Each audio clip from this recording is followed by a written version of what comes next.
The SEC has been going after crypto ever since Gary Gensler ascended to the agency's throne in 2021. At first, it looked like crypto was doomed, but the ruling in the Ripple case and Grayscale's recent victory put the anti-crypto regulator on the ropes, or so it was believed. In a recent hearing, however, Gary made it clear that the SEC is far from being defeated and doubled down on the agency's most recent antics, including problematic rules that could crush stocks and squeeze small businesses. That's why today we're going to summarize the hearing and tell you exactly what it could mean for the markets.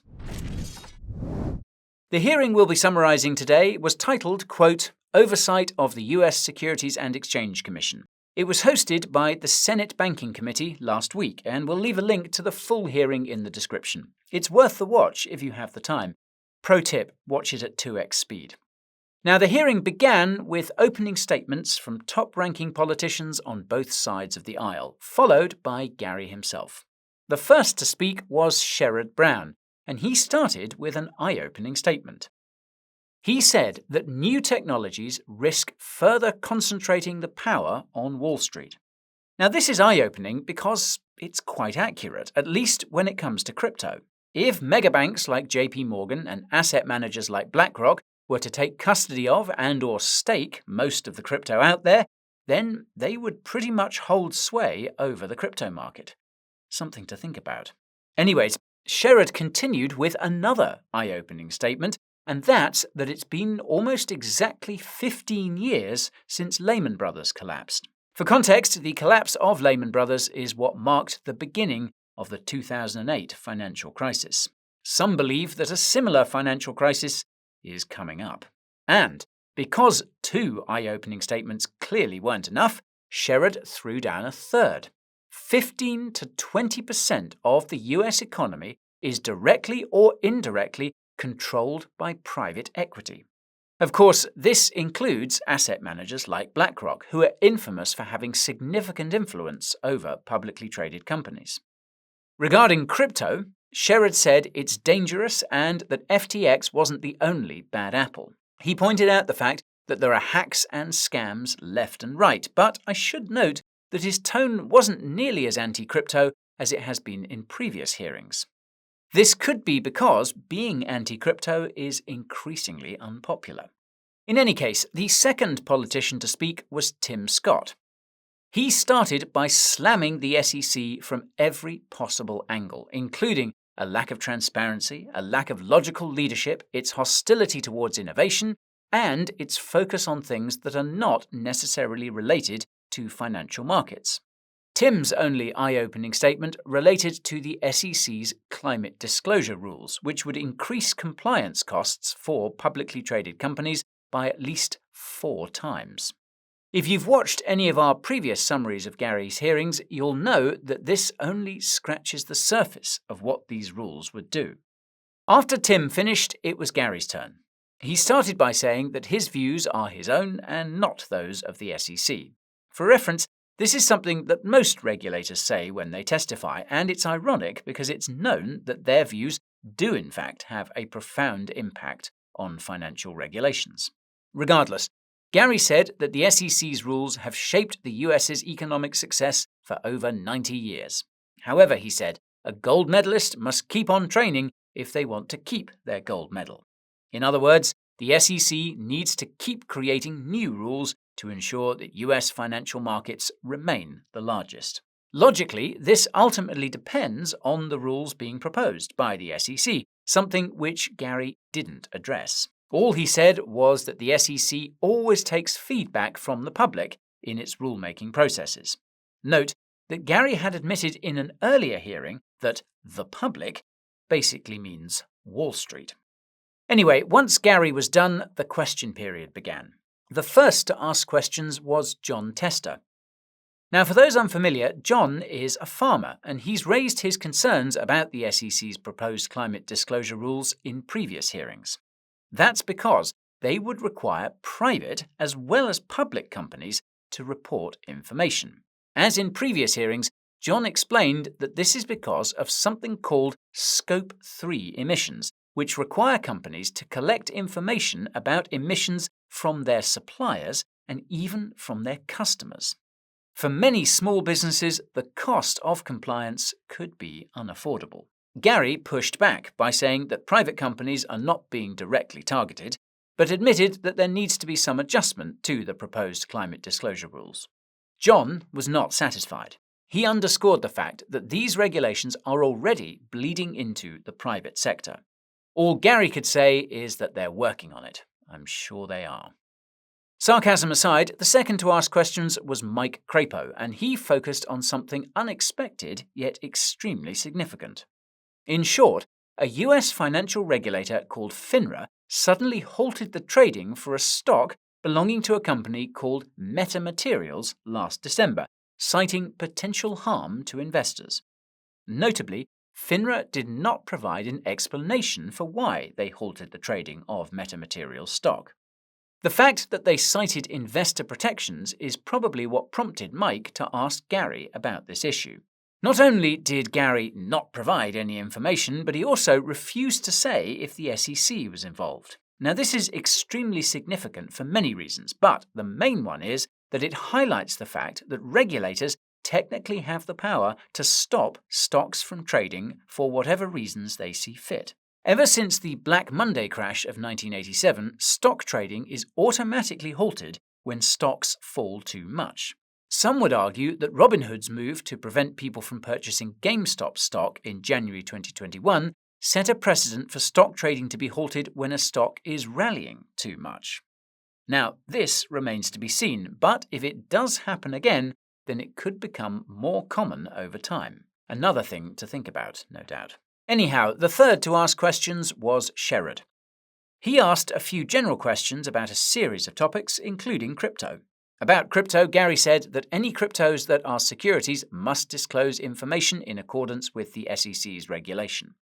Note that Gary thinks this includes everything but BTC. This inspired Sherrod to say that crypto is causing billions of dollars of losses, to which Gary said that there continues to be significant non-compliance in the crypto industry. To put things into perspective, it was believed that the SEC's recent crypto case losses were putting pressure on Gary to change his tone. Well, apparently not. Now, the fourth to ask questions was Tim Scott. He asked Gary about the SEC's recently proposed rules for open-ended funds, which includes money market funds. For those unfamiliar, money market funds are basically like TradFi stablecoins, except they share a portion of the interest earned on their reserves with investors. If you've watched any of our videos about the banking crisis, you'll know that money market funds have seen lots of inflows because of rising interest rates. Naturally, the SEC wants to protect investors by making it harder for investors to cash out of money market funds during a time of crisis. This is why Tim asked Gary point blank if the SEC would be stopping its proposed rules for money market funds and the like. Gary said that they've given ample time for feedback. Tim disagreed because the rule had more questions for feedback than the Dodd-Frank Act passed after the 2008 financial crisis. Put simply, it appears that the SEC is rushing out these rules for open-ended funds. Anyway, the fifth to ask questions was Bob Menendez. He asked Gary about how the financial industry is using AI. As part of his response, Gary predicted that a future financial crisis will be caused by AI. This is an eerie prediction considering one of the only things currently holding up the stock market is the AI narrative. Maybe Gary had watched 2001: A Space Odyssey the night before. Anyway, Bob then pivoted to asking about diversity and inclusion, ESG-type criteria, if you will. Gary confirmed that the SEC views that investing based on diversity and inclusion is not a breach of fiduciary duty. This doesn't really make sense, as fiduciary duty requires asset managers to maximize returns for investors. Bob then pivoted again by asking about the aforementioned rules for money market funds. Even Bob believed that these rules were unprecedented and asked Gary what inspired the SEC to introduce them. He revealed that it was because of the pandemic flash crash in March 2020. For those unfamiliar, some money market funds broke the buck during that crash. In crypto terms, the money market funds temporarily depegged. Again, the SEC's solution to this depegging risk is to just make it very difficult for people to cash out of money market funds during a crisis. Great plan. Note that some stablecoin issuers are holding a portion of their reserves in money market funds. Anyhow, the sixth to ask questions was Mike Rounds. After scolding Gary for not answering the letters he's been sending the SEC, Mike revealed that the SEC's proposed AI rules would include almost every kind of market analytics tool. He said this proves that the SEC is hostile towards new technologies. Gary didn't flinch. He just confirmed that yes, the AI rules would include just about every kind of market analytics tool, even if it doesn't use AI. So long as it gives any predictive power to the user, it will be within the SEC's oversight. As always, this is being done in the name of investor protection. Makes you wonder if any crypto platforms will be subject to the SEC's oversight too. Speculation aside, the sixth to ask questions was Catherine Cortez Masto. She asked Gary how the SEC will use AI. Gary revealed that the SEC is already using AI to, quote, analyze patterns in the markets, which is truly terrifying. The only thing more terrifying was Gary's answer to Catherine's crypto question. Catherine asked if the SEC has enough staff to regulate crypto. Gary said no, because the crypto industry is, quote, rife with more misconduct than any industry he's ever seen. All I could think about was the SEC's increasing scrutiny of Binance and its recent move to unseal previously sealed documents. Now, the seventh to ask questions was Tom Tillis. He asked Gary what impact the SEC's rules would have on market liquidity. Not surprisingly, Gary didn't have an answer. Then the eighth to ask questions was Mark Warner. He asked Gary about AI. Besides the use of AI and deepfakes in elections, Mark said he was concerned about AI undermining trust in US financial markets. All Gary could say was that new technologies will require new laws. Thankfully, Bill Haggerty managed to ask some questions that we actually wanted to hear the answers to. The main one was what it would take for a spot Bitcoin ETF to get approved. Interestingly, Gary didn't have any details. He just said that the SEC is reviewing existing proposals. Now, this is interesting for many reasons, the main one being that asset managers like Fidelity have reportedly pressured the SEC to approve their spot Bitcoin ETF applications in the past. Now that these asset managers have filed, it's possible that Gary is walking on extra eggshells about these applications. They're the ones the SEC collects feedback from, after all. Then the 10th to ask questions was the one and only Elizabeth Warren. By now, most of you will know that Elizabeth is probably the most anti-crypto politician in the United States. That's why it's surprising she didn't ask any questions about crypto. Instead, she asked a bunch of questions about private equity. During her exchange with Gary, it was revealed that private equity firms hold over $26 trillion in assets under management and saw inflows of $4 trillion last year.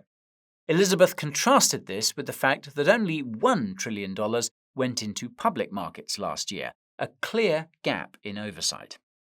J.D. Vance had a similarly aggressive line of questioning. The only difference was that it was extremely political. The only thing I'll say about that exchange is that the SEC's enforcement activities seem to be partisan under Gary's leadership. J.D. warned that this partisanship could flip in the future. To be honest, this flip would probably be very good for crypto.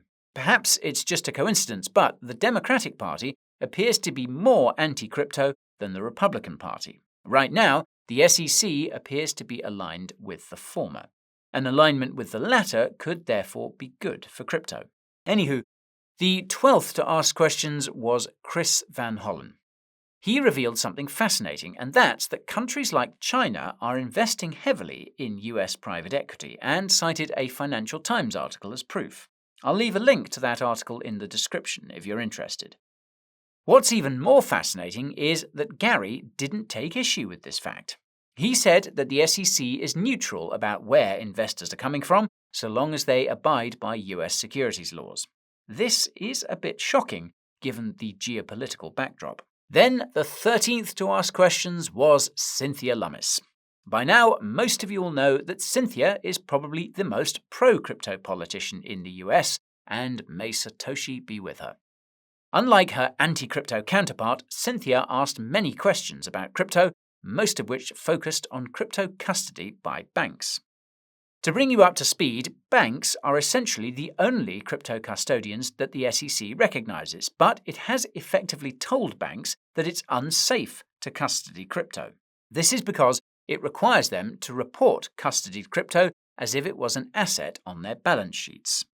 This comes with lots of regulations.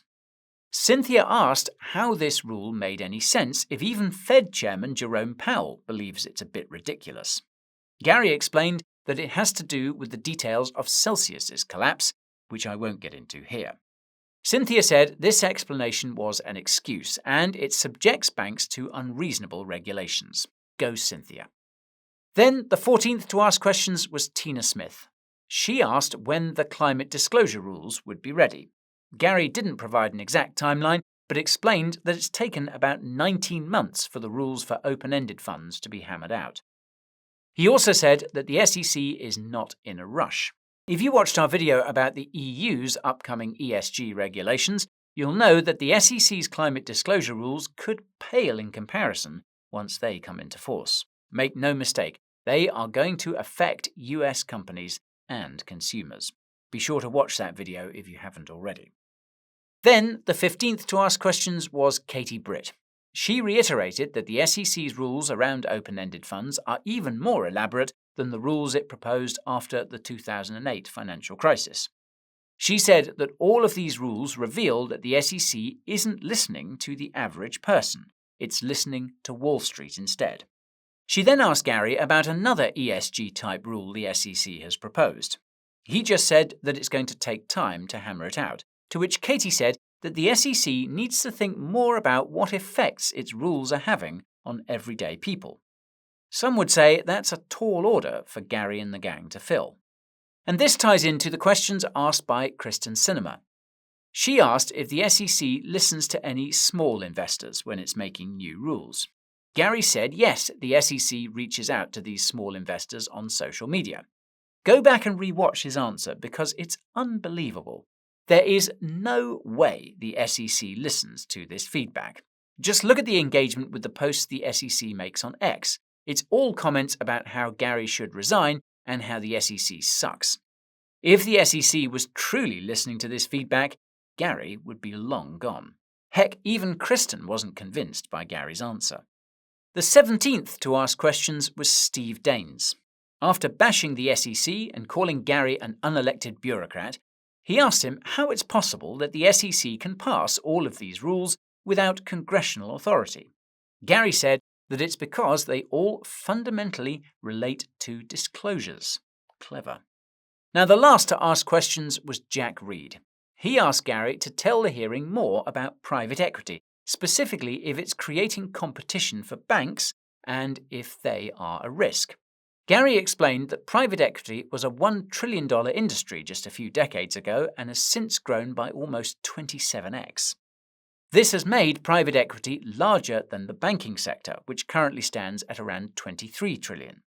Jack asked if private equity is subject to the same requirements as banks, specifically KYC.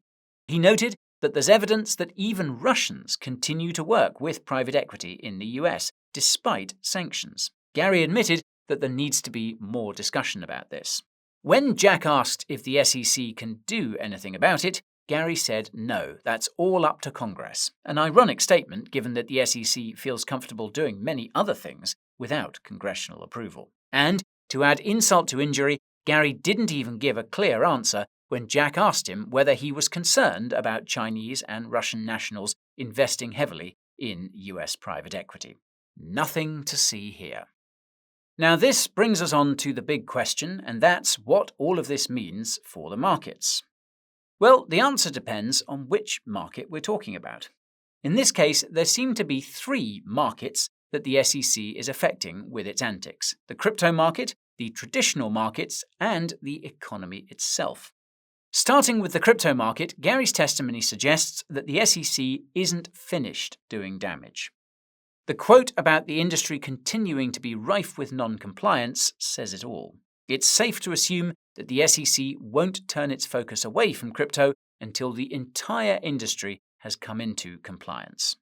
Now, the silver lining to this is that the SEC has likely done most of the damage already. It's sued Binance, it's sued Coinbase, it's sued multiple crypto projects, and it's sued multiple NFT projects. Sure, it could continue doing all of the above, but this has probably been priced in already. The only wild card in the deck is the SEC's attitude towards the spot Bitcoin ETF filings. As we've seen, Gary has been very tight-lipped about these applications, and not just because he's inherently incapable of providing any regulatory clarity whatsoever. BlackRock, Fidelity, and other such asset managers are seriously big players, and I can't stress enough how much of an influence they have over government entities like the SEC.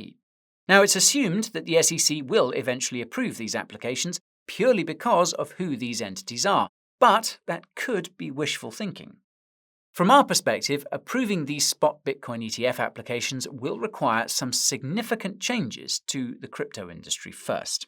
We can't say for sure what changes these are, but oversight of spot markets and of crypto custody seem to be two areas that the SEC still needs to see improvement in. This relates to the SEC's rulemaking in the traditional markets, which are becoming increasingly hostile towards private equity. The line of questioning from some of the politicians in the hearings suggests that there seems to be some tension between private equity and the banking sector, which is possible. If you watched our first video about the SEC, you'll know that Gary spent most of his career at Goldman Sachs and that the SEC allegedly destroyed banking documents related to the 2008 financial crisis. It's possible, if not likely, that megabanks have an even bigger influence over the SEC than asset managers. Come to think of it, it's possible that the SEC's seemingly nonsensical rulemaking is a consequence of the tug-of-war between these two factions. What's funny is that this is something we've literally been speculating about for years, and it seems that it's finally starting to come to the fore. It's actually happening. Now, it's unclear what effects the SEC's proposed rules would have on the stock market, but it's clear that some rules, such as the climate disclosure rule, will increase costs. This should decrease profitability, but this decline in profits could be offset by funding from ESG-obsessed asset managers like BlackRock. That said, some of the SEC's proposed rules for the stock market will in fact bleed over into the actual economy. As Senator Tester noted in his testimony, almost all farmers in the United States work with publicly traded companies. Squeezing these farmers could result in economic issues, such as inflation. These economic issues would eventually find their way into the stock market, and what happens in the stock market would eventually affect the crypto market. The good news is that most politicians seem to be hyper-aware of this, regardless of which side of the aisle they're sitting on. The bad news is that the SEC has shown that it doesn't much care for congressional oversight, except for when it relates to something that Congress actually wants it to do, like assess the influence of foreign investment in private equity. This means that the SEC could continue its anti-everything rampage. This rampage will likely continue until Gary's term is finished in 2026, or until he steps down to assume an even more powerful position like Treasury Secretary, which he has reportedly been gunning for. And a change in US leadership could also stop the SEC in its tracks. That could happen as soon as 2024.